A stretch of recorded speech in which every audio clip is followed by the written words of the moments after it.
ത്തിന്റെ വരവ് കാത്തു നിന്നവർ ഇനി അദ്ദേഹം തിരിച്ചു പോകുന്നതും ഒക്കെ കാത്ത് നിരവധി പേർ ഇപ്പോഴും അവിടെ തടിച്ചുകൂടിയിരിക്കുന്നു. നമുക്ക് അവരുടെ പ്രതികരണങ്ങൾ കൂടി കേൾക്കാം.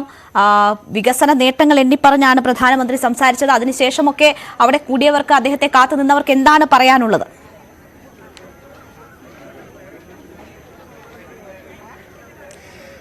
തീർച്ചയായും, കാരണം പ്രവർത്തകരുടെ ഒരു പ്രതികരണം കൂടി നമുക്ക് ഒന്ന് തേടാം. ഒരുപക്ഷെ പ്രധാനമന്ത്രിയെ സംബന്ധിച്ചത് 2024 BJP പ്രധാനമന്ത്രി ആദ്യമായി കേരളത്തിലേക്ക് എത്തുന്നു. പല രീതിയിലുള്ള പ്രഖ്യാപനങ്ങൾ നമ്മൾ പ്രതീക്ഷിച്ചതാണ്. സുരേഷ് ഗോപിയുടെ സ്ഥാനാർത്ഥി പ്രഖ്യാപനം ഉണ്ടാവുമെന്നൊക്കെ. പക്ഷെ അങ്ങനെ ഒരു പ്രഖ്യാപനം ഉണ്ടായില്ല. പക്ഷെ ഇത് BJP പ്രവർത്തകരെ സംബന്ധിച്ചും അണികളെ സംബന്ധിച്ച് എത്രത്തോളം ആവേശം നൽകുന്നതാണ് ഇന്നത്തെ പ്രധാനമന്ത്രിയുടെ ഈ ഒരു കേരള സന്ദർശനം? നല്ല അഭിപ്രായത്തിലേക്ക് നല്ല അഭിപ്രായം. പക്ഷെ സുരേഷ് ഗോപിയെ സ്ഥാനാർത്ഥിയാക്കുമെന്ന് ഒരു പ്രഖ്യാപനം ഉണ്ടാകുമെന്ന് പ്രതീക്ഷിച്ചിരുന്നു നിങ്ങൾ? ജയിക്കൂടെ?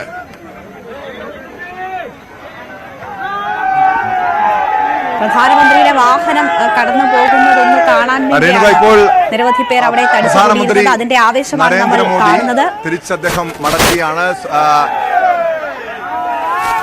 തുടർന്നോളൂ കേട്ടോ.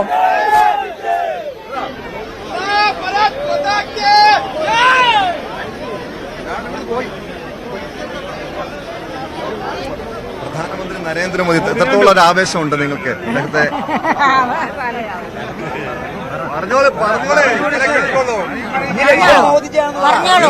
ഇന്നത്തെ പരിപാടി പങ്കെടുത്തിരുന്നു. എവിടെ നിന്നാ വരുന്നത്?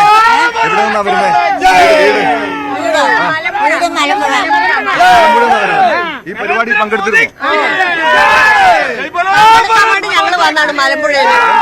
എന്ത് തോന്നി ഇന്നത്തെ ഈ പരിപാടിയിൽ പങ്കെടുത്തപ്പോൾ? നന്നായിട്ടുണ്ട്. നല്ല സ്ത്രീകൾക്ക് വേണ്ടിയിട്ടും എല്ലാവർക്കും നല്ല പ്രവർത്തനം പ്രധാനമന്ത്രി കാഴ്ചവെക്കുന്നുണ്ട്.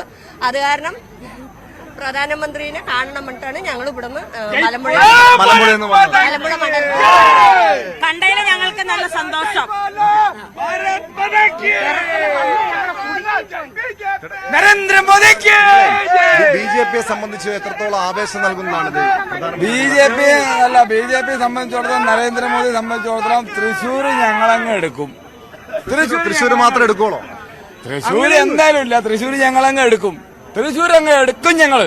പക്ഷേ ഈ സുരേഷ് ഗോപിയുടെ ഒരു പ്രഖ്യാപനം എല്ലാവരും പ്രതീക്ഷിച്ചിരുന്നു. സുരേഷ് ഗോപി സ്ഥാനാർത്ഥിയായി പ്രഖ്യാപിക്കുമെന്ന്. സുരേഷ് ഗോപി അതിലൊരു നിരാശയാണ്. സുരേഷ് ഗോപിയുടെ ഔദ്യോഗിക നിരാശയില്ല, ഒരു നിരാശയില്ല. സുരേഷ് ഗോപി തൃശ്ശൂരിന്റെ സ്ഥാനാർത്ഥിയാണ്. സുരേഷ് ഗോപി തൃശ്ശൂരിന്റെ മക്കളെ കാണുന്ന ആളാണ്. മക്കൾക്ക് വേണ്ടി, തൃശ്ശൂരിലെ മക്കൾക്ക് വേണ്ടി എല്ലാം ചെയ്യുന്ന ഒരു മനുഷ്യനാണ് സുരേഷ് ഗോപി. അതുകൊണ്ട് സുരേഷ് ഗോപി തൃശ്ശൂരിന്റെ സ്ഥാനാർത്ഥിയാവും. തൃശ്ശൂരിലെ സുരേഷ് ഗോപി ജയിക്കും. അമ്മ എവിടുന്നാ വരുന്നത്? മലമ്പുഴയിൽ നിന്നാ. ഈ നിങ്ങളുടെ ഈ പരിപാടിയിൽ പങ്കെടുത്തപ്പോൾ പ്രധാനമന്ത്രി സ്ത്രീകൾക്ക് വേണ്ടി ചെയ്ത ഓരോ പ്രഖ്യാപനങ്ങളെ കുറിച്ചും പറഞ്ഞിരുന്നു. അത് ഞങ്ങൾക്ക് ഇഷ്ടപ്പെട്ടു. ഞങ്ങൾക്ക് നല്ല കാര്യ അത് പറഞ്ഞതല്ല. ഇപ്പൊ സ്ത്രീകൾക്ക് പ്രധാനമന്ത്രി പറഞ്ഞത് കൊണ്ട് എല്ലാം കൊണ്ടും സന്തോഷമേ ഉള്ളൂ ഞങ്ങൾക്ക്. സ്ത്രീകൾക്ക് വലിയ പരിഗണന നൽകുന്ന സർക്കാരാണോ കേന്ദ്ര സർക്കാർ? കേന്ദ്ര സർക്കാർ തന്നെ. അതെ.